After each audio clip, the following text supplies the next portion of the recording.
ჩინეთთან გამკაცრებული სატარიფო პოლიტიკის ამოქმედება ამერიკის შეერთებულმა შტატებმა კიდევ ერთხელ გადადო. სახელმწიფო დეპარტამენტში აცხადებენ, რომ გეოპოლიტიკური ესკალაციის რისკები შემცირებულია და უახლოეს მომავალში ჩინეთის წინააღმდეგ ტრამპმა 130%-იანი სატარიფო რეჟიმი დააწესოს ნაკლებად მოსალოდნელია. ადმინისტრაციის ცნობითვე ვაშინგტონსა და პეკინს შორის სავაჭრო მოლაპარაკებები გასულ შაბათ-კვირას გაიმართა. დეტალები კი მას შემდეგ გახდება ცნობილი, რაც დონალდ ტრამპი და სი ძინპინი ერთმანეთს სამხრეთ კორეაში შეხვდებიან. საქართველოს საერთაშორისო აბრეშუმის გზის ფორუმს უმასპინძლებს თბილისის რიგით მეხუთე საიუბილეო ფორუმი 22-23 ოქტომბერს გაიმართება. ღონისძიებას 2000-მდე დელეგატი დაესწრება, მათ შორის მაღალი რანგის პოლიტიკური პირები, ბიზნეს სექტორისა და საერთაშორისო ორგანიზაციების წარმომადგენლები, წამყვანი გლობალური კომპანიებისა და საერთაშორისო საფინანსო ინსტიტუტების ხელმძღვანელები და საერთაშორისო რანგის ექსპერტები.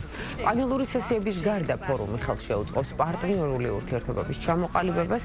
ღონისძიების ფარგლებში გაიმართება B2B შეხვედრები. თბილისის აბრეშუმის გზის ფორუმი პირველად 2015 წელს ჩატარდა. მასშტაბური ღონისძიება 2 წელიწადში ერთხელ იმართება.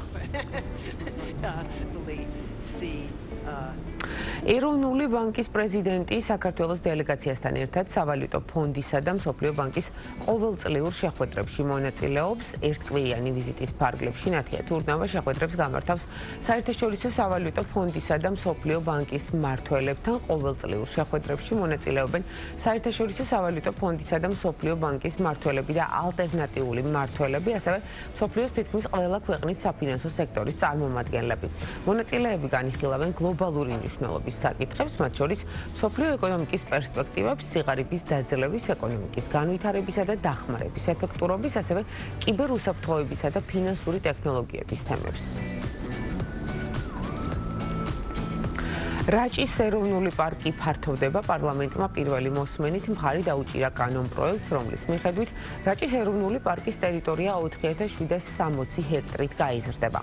ასევე შეიქმნება ამბროლაურის დაცული ლანდშაფტი და 5 ბუნების ძეგლი: უშოლთის, კიდობანის, საკიშიროს, მურადის და შარეულას მღვიმეები. რაჭის ეროვნული პარკი რაჭა-ლეჩხუმის და ქვემო სვანეთის რეგიონში ოვნის მუნიციპალიტეტში მდებარეობს. ეროვნული პარკი 2023 წელს შეიქმნა და მისი საერთო ფართობი 50835 ჰექტარია. ქართული პროდუქციის მიმართ ინტერესმა ბოლო წლებში მნიშვნელოვნად მოიმატა. სულ უფრო მეტი ადგილობრივი ბრენდი ცდილობს საკუთარი პროდუქცია უცხოეთში გაიტანოს და კონკურენცია გაუწიოს გლობალურ ბაზარზე დამკვიდრებულ კომპანიებს. თუმცა ეს გზა მარტივი არ არის, როგორ უნდა მოემზადოს ქართული ბიზნესი, რომ საკუთარი პროდუქცია უცხოეთში გაიტანოს და კონკურენტებს შორის გამორჩეული გახდეს, რა უშლის ხელს კომპანიებს საერთაშორისო გაფართოებაში და რა გამოცდილება გვაქვს უკვე მიღებული. ამაზე ვისაუბრებთ ილია გეფერიძესთან, საერთაშორისო ბაზარზე უკვე ცნობილი ბრენდის გეფერინის დამფუძნებელთან. ილია, მოგესალმებით. ძალიან დიდი მადლობა სტუმრობისთვის. უნდა გაგვიზიაროთ ახლა თქვენი გამოცდილება და მოგვიყვეთ იმ ბიზნეს ისტორიის შესახებ, რომელმაც რამდენიმე წლის წინ სათავეს სწორედ ჩვენს ქვეყანაში, საქართველოში აიღო. დღეს უკვე საერთაშორისო ბაზრებზეც არის საკმაოდ წარმატებული და მოთხოვნადი. სანამ მოგვიყვებით თუ როგორ გახვედით საერთაშორისო ბაზრებზე, რა გზა გაიარეთ და რამდენად რთულია ეს პროცესი. მოდით გითხარით ჩანთების ბიზნესი საწყისებიდან დღემდე როგორ განავითარეთ, საიდან გაჩნდა იდეა, როგორია გაყიდვების მაჩვენებელი და ადგილობრივ ბაზარზე ოპერირებით რამდენად ხართ კმაყოფილი? მოგესალმებით კიდევ ერთხელ, მადლობა გადაცემაში მოწვევისთვის. გეფერინი 2014 წლიდან არსებობს ბაზარზე. შექმნის იდეა იყო, რომ შეგვექმნა ისეთი პროდუქტი, რომელიც ქართული ბაზრისთვის იქნებოდა ახალი. სწორედ რამოდენიმე კვლევის შემდეგ აღმოაჩინეთ, რომ ჩანთები არ იწარმოება და ამიტომაც დავიწყეთ ჩანთების წარმოება. ძალიან დიდ სირთულეებს წავაწყდით, იმიტომ რომ ძალიან ცოტა ადამიანი იყო, ვისაც გამოცდილება ჰქონდა ჩანთების წარმოების. დაახლოებით 6 თვე მოუნდით გავიკეთებინა ისეთი ჩანთა, რომელიც ჩვენ მოგვეწონება. იქნებოდა, მაგრამ მქონდა მიზანი, რომელსაც არ უღალატეთ და ბოლომდე მივიყვანეთ საქმე. ჩვენი ბრენდის კონცეფცია გამოირჩევა იმით, რომ ვქნით განსხვავებულ დიზაინს, ლიმიტირებულ მოდელებს და სწორედ ეს არის ჩვენი მთავარი ნიშა. ასევე ჩვენ ბრენდს აქვს ხარისხის გარანტია, რაც ვფიქრობ, რომ ძალიან მნიშვნელოვანია მომხმარებლებისთვის, როდესაც შემოვედით ბაზარზე, ქართული ბრენდის მიმართ არ იყო მაშინ ესეთი ნდობა, როგორც ეხლა არის.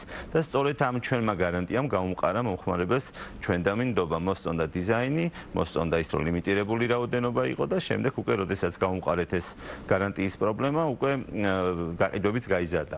რაც შეეხება საერთაშორისო ბაზრებს, რამდენი ხნის შემდეგ გადაწყვიტეთ უკვე რომ წარმოდგენილი ყოფილიყო თქვენი პროდუქცია საერთაშორისო ბაზარზე, რომელი ქვეყნიდან დაიწყეთ, ახლა რამდენი ქვეყანაში ხართ წარმოდგენილი და საინტერესო წილობრივი გადანაწილება როგორი ადგილობრივ ბაზარზე გაყიდვების მაჩვენებელი და საერთაშორისო.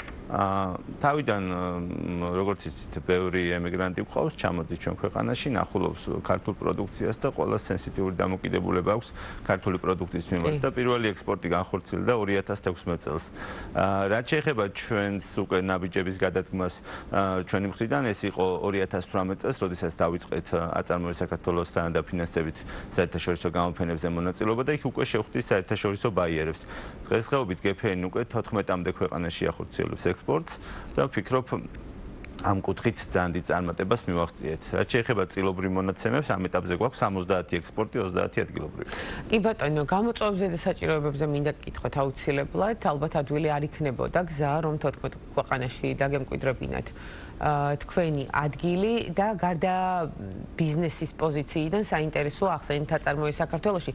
სახელმწიფოს ჩართულობა და დახმარება რამდენად მასშტაბურია, რამდენად დიდი წილია სახელმწიფოსი ქართული კომპანიების საერთაშორისო ბაზრებზე გასვლაში და ასევე რას ისურვებდით, რა აკლია დღეს იმ შესაძლებლობებს, რასაც სახელმწიფო გვთავაზობს?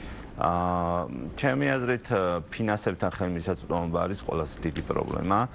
მე ვფიქრობ, რომ ჩვენი საბანკო სისტემის თვითონ პროცესები გადახედვა საჭიროებს.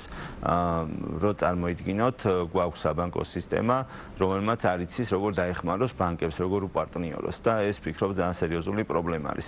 თუ გადავხედავთ დასავლურ ქვეყნებში, როგორ ემუშავება ბიზნესებს ბანკები, ნახავთ, რომ იქ არის გრძელვადიანი სესხები, სტარტაპ სესხების მიმართ სხვა დამოკიდებულება და იმედი მაქვს, რომ ჩვენი ბანკები ამას მიაქცევენ ყურადღებას. რაც შეეხება სახელმწიფოს ჩართულობას, აწარმოე საქართველოს ძალიან გვეხმარება.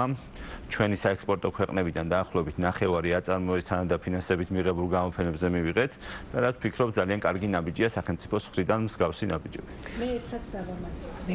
თქვენ აბრეშუმის ფორუმზე ისაუბრეთ და პირველი აბრეშუმის ფორუმიდან 4-ვე ფორუმი, რაც დღემდე იყო, ყველას ორგანიზატორი გახდით თავად და ბოლო 2019 წელს და 2023 წელს სწორედ გეფერინის ჩანთებთან ერთად გვაქვს გაკეთებული 200-მდე დელეგატს სწორედ გეფერინის დამზადებული ჩანთები გადაეცა.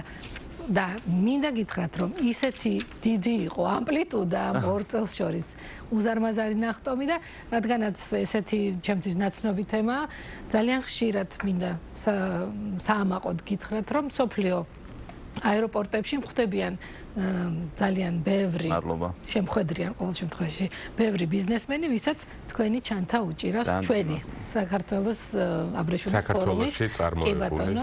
და მე როგორც მომხმარებელს ამ ჩანთის, რომელიც ვფლობ ამ ჩანთას, აქვე დავამატებ, რომ ნამდვილად 2 წელია ძალიან ესე ერთგულად მემსახურება. წელსაც იმედია, რომ წელსაც თქვენი ჩანთა. კი, წელსაც ჩვენ ვარ ჩართული და ამიტომ. და ასევე თუ დაგიზიანდებათ 2 წლის შემდეგ, მაინც ვწერთ და ჩვენც გიკეთებთ ამ ჩანთას თუ რაიმე დაზიანება ექნება. ძალიან ისე ლოიალურად უდგებით ჩვენს მომხმარებლებს.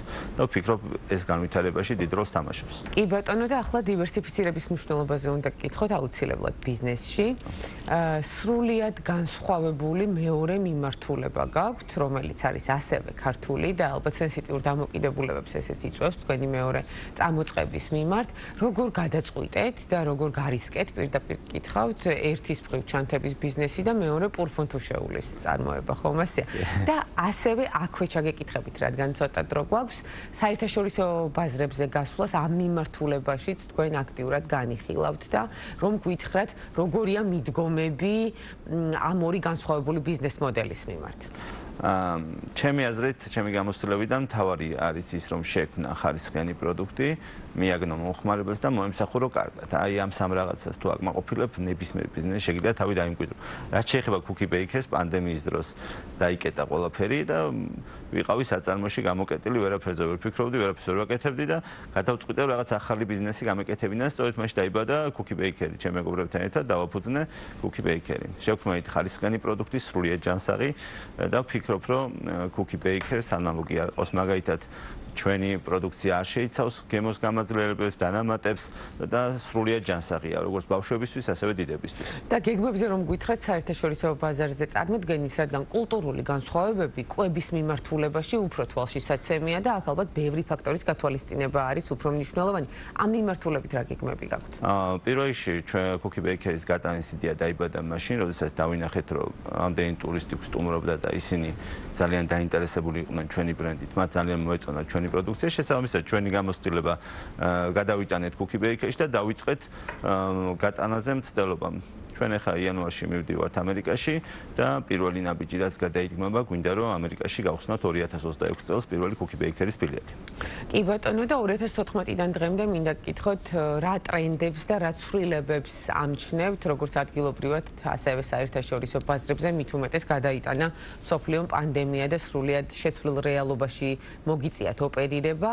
რა არის ის ძირითადი მიმართულება, ნიშა, რაზეც თქვენ დებთ ფსონს უკვე პორფუნთუშეულის წარმოების მიმართულებით, რომ გითხრათ საერთაშორისო ბაზრებზე, რადგან ეს არის გზა, რომელიც თქვენ უნდა გაიაროთ და ახლა დაიმკვიდროთ ადგილი, რასაც ვერ ვიტყვით ჩანთების ბიზნესზე 14 ქვეყანა ახსენეთ და კიდევ განმეორდები, რომ უკვე ათვისებული გაქვთ. კი ბატონო, მთავარი ნიშა აქაც იგივე კონცეფციას დავუბრუნდები. ნებისმიერ ქვეყანაში მოსწონთ მაღალი ხარისხი, მოსწონთ კარგი ადგილი და მოსწონთ ხელმისაწვდომი ფასი. შესაბამისად, ჩვენ როდესაც გავალთ ამ ქვეყნებში, ჩვენ უკვე გამოცდილებით გავალთ, გვაქვს შესაბამისი გამოცდილება და გადავიტანთ იგივე ხარისხს, იგივე წესებს, რაც გვაქვს საქართველოში. და ვფიქრობ, რომ ძალიან დიდი შანსი გვაქვს დავიმკვიდროთ თავის სხვა ქვეყნებში. ამისი გამოცდილება ძალიან ბევრმა ქართულმა კომპანიებმა უკვე დაამტკიცეს სხვადასხვა ქვეყნებში, იაპონიაშიც და ამერიკაშიც. კი ბატონო, და გამოწვევების ნაწილში ფინანსებზე ხელმისაწვდომობა ახსენეთ თქვენ. საინტერესოა კვალიფიციური მუშახელის ნაწილში როგორ არის თქვენთან საქმე, ორივე მიმართულება საინტერესოა, როგორც ჩანთების წარმოება, ასევე პორფუნთუშეულის წარმოება. რა თქმა უნდა, პრობლემას ვაწყდებით, იმიტომ რომ რაღაცნაირად ხალხის დამოკიდებულება არის შეცვლილი. ახალგაზრდების განსაკუთრებით არ უნდათ მუშაობა და ეს ძალიან ცუდია და მე ვფიქრობ, რომ თუ გვინდა რომ ჩვენი ქვეყანა განმოვითაროთ, ესე მარტო ცალსახად ბიზნესი ვერაფერს ვერ იზავს. რაღაცნაირად ყველამ უნდა მოვინდომოთ და ეს ქვეყანა ავაშენოთ. მესმის რომ დღეს ბიზნესი ვერ ქმნის ისეთ სახელმწიფო სისტემას, რომელიც საინტერესოა მათთვის, მაგრამ წარმოიდგინეთ ახლა რომ არავინ არ იმუშაოს და მარტო ბიზნესმა რაღაცები ცადოს. ფიზიკურად ვერ ავაშენებთ ეს ეკონომიკას. თუ დააკვირდებით, სახელმწიფო სისტემა წლიდან წლამდე იზრდება და ეს იმის დამსახურებაა, რომ ვიღაცები მთელი სული და გულით მუშაობენ და რაღაცებს ქმნიან ქვეყანაში. ჩვენ თუ ესე გავაგრძელებთ და უფრო მეტად ჩაერთვება განსაკუთრებით ეხლანდელი ახალგაზრდობა, ვფიქრობ, რომ რაღაც პერიოდის შემდეგ მივიღებთ კარგ ეკონომიკას. კი ბატონო, და როგორ იქნება თქვენი რჩევა მცირე და საშუალო ბიზნესის წარმომადგენლებისთვის, ვინც დღეს იდგამს ფეხს ამ მიმართულებაში, როგორც ადგილობრივად, ასევე განიხილავს საერთაშორისო ბაზრებზე გასვლას, მთავარი აქცენტი მათ რაზე უნდა გააკეთონ? ეს არის ხარისხი? მთავარია უნდა გაძლონ. ეგ არის ყველაზე მთავარი ჩვენ ქვეყანაში. და ის აყო მიზანი და ბოლომდე. კი, ან თუ მიზანი გაქვს, უნდა მიხვიდე იქამდე. თულ ქვეყანაში ვცხოვრობთ, მოდი სიმართლე ვთქვათ და როდესაც იწყებ ამ ქვეყანაში ბიზნესს, აუცილებლად უნდა გათვალო, აუცილებლად უნდა შეეგუო იმას, რომ ექნება ბიზნეს რხევები, იქნება არასტაბილური მდგომარეობა, მაგრამ ეს რაღაცები უნდა გადაიტანო და უნდა გაუძლო ამ ყველაფერს. თუ გაუძლებ, აუცილებლად მიხვალ შედეგამდე. და მაინც ჩემი ბოლო კითხვა იქნება ასეთი, რა ქმნის წარმატებულ ქართულ ბიზნესს ქართულ რეალობაში, ეს არის იდეა, მენეჯმენტი თუ მოთმინება? აი მოთმინებას ჩვენზე ვერ ვიტყვი, მაგრამ ვფიქრობ, რომ იდეინი ხალხი ვართ და აი როდესაც მივდივარ სხვადასხვა ქვეყნებში, ნამდვილად გამოვირჩევით ჩვენი იდეებით და სმარტები ვართ, ეს ძალიან მნიშვნელოვანია, რომ მალე ვიღებთ გადაწყვეტილებებს. განსაკუთრებით აღმოსავლეთ აზიაში ძალიან რთულად იღებენ გადაწყვეტილებებს. ჩვენ ყველაფერს დღეს ვაკეთებთ გუშინ უფრო სწორად. ეს ძალიან კარგია და გვეხმარება. ვფიქრობ, ძალიან დიდი შანსი გვაქვს და უკვე დაიწყო რაღაცა ნიშნები ამისი, გამოიჩინა ძალიან ბევრმა ქართველ საქართველოს სხვადასხვა ქვეყნებში სხვადასხვა მიმართულებით თავი და ეს კარგია, ეს დაეხმარება ახლებს. რაც შეეხება დამწყებ ანტრეპრენერებს, ფიქრობ, რომ სწორად უნდა გათვალონ თავიანთი მიზნები. სწორად უნდა გათვალონ ფინანსები. კი. ანუ ზოგს გონია, რომ რაღაცა თავის ჩადებული თანხით აუცილებლად მივა დანიშნულების წერტილამდე. სინამდვილეში, რასაც გათვლი, ის არასდროს არ არის საკმარისი. ამისთვის სწორად უნდა შევარჩიოთ ჩვენი მდგომარეობა, მათ შორის ოჯახური, მათ შორის ზოგადი, რომ მივიდეთ იქამდე, რაც გულისი გათვლაც გვაქვს. გასაგებია და სიურპრიზებისთვისაც ვიყავთ მზად ალბათ და კომუნიკაციების სტრატეგიაც ყოფილა ძალიან მნიშვნელოვანი თქვენი საუბრისგან, როგორც გავიგეთ მომხმარებელთან ურთიერთობის ნაწილში, იმისათვის რომ შეიქმნას წარმატებული ბიზნესი. მით უმეტეს საწყისიდან განვითარების გზაზე. ძალიან დიდი მადლობა სტუმრობისთვის. ილია გეფერიძე, გეფერინის და კუკი ბეიქერის დამფუძნებელი იყო ჩვენი სტუმარი და დილიდან საუბრობდით ქართული ბიზნესის შექმნაზე და შემდეგ უკვე საერთაშორისო ბაზრებზე წარმატებულად წარმოჩენაზე.